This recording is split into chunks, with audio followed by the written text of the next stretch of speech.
পশ্চিম লিবিয়ার পাহাড় ঘেরা শহর জেনতান। গেল মঙ্গলবার স্থানীয় সময় গভীর রাতে নিস্তব্ধ এই শহর হঠাৎ কেঁপে ওঠে গুলির শব্দে।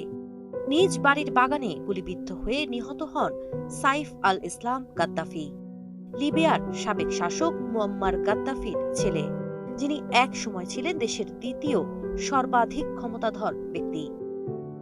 সাইফের বয়স ছিল ৫৩ বছর, যে মানুষটি একসময় মৃত্যুদণ্ডপ্রাপ্ত আসামি ছিলেন, যার ফায়ারিং স্কোয়াডে মৃত্যুর রায় পরে সাধারণ ক্ষমায় বাতিল হয়েছিল। ঠিক ৮ বছর পর সেই মানুষকেই হত্যা করা হলো আততায়ীর গুলিতে। লিবিয়ার রাষ্ট্রীয় গণমাধ্যম জানায় ৪ জন হামলাকারী জোরপূর্বক তার বাড়িতে ঢুকে প্রথমেই অকেজো করে দেওয়া হয় সিসিটিভি ক্যামেরা। এরপর খুব কাছ থেকে গুলি করে হত্যা করা হয় সাইফ আল ইসলামকে। কারা এই হামলার পেছনে তা এখনো অজানা বলে জানিয়েছেন তার ফরাসি আইনজীবী। সাইফ দীর্ঘ ১ দশকের বেশি সময় ধরে জিনতানেই বসবাস করছিলেন। ২০১১ সালে গাদ্দাফির পতনের পর তিনি আত্মগোপনে ছিলেন কয়েক মাস। পরে ধরা পড়েন, বিচার হয়, মৃত্যুদণ্ডাদেশ আসে। কিন্তু ২০১৭ সালে সাধারণ ক্ষমায় মুক্তি পান।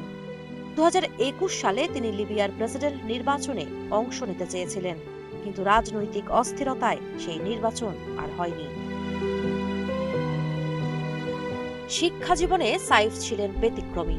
ত্রিপলি বিশ্ববিদ্যালয় থেকে প্রকৌশলে ডিগ্রি, অস্ট্রিয়ার ভিয়েনা থেকে MBA আর লন্ডন স্কুল অব ইকোনমিক্স থেকে PhD। তার জীবনযাপনও ছিল রাজকীয়। বাঘ পোষা, বাজপাখি শিকার, লন্ডনের অভিজাত সমাজে নিয়মিত ওঠা বসা, সব মিলিয়ে তিনি ছিলেন বিতর্ক আর আভিজাত্যের প্রতীক। কিন্তু ২০১১ সালের আরব বসন্তে তার ভূমিকা বদলে যায়। বিদ্রোহ দমনে কট্টর অবস্থান নেন তিনি। বেসামরিক হত্যাকাণ্ডে জড়িত থাকার অভিযোগ ওঠে। আন্তর্জাতিক অপরাধ আদালতেও তার বিরুদ্ধে মানবতাবিরোধী অপরাধের মামলা হয়। একবার টেলিভিশনে তিনি বলেছিলেন, পুরো লিবিয়া ধ্বংস হয়ে যাবে। আজ সেই ভবিষ্যৎবাণীর মতোই সহিংসতার মাঝে থেমে গেল সাইফ আল ইসলামের জীবন। সাবা খান, নাগরিক প্রতিদিন।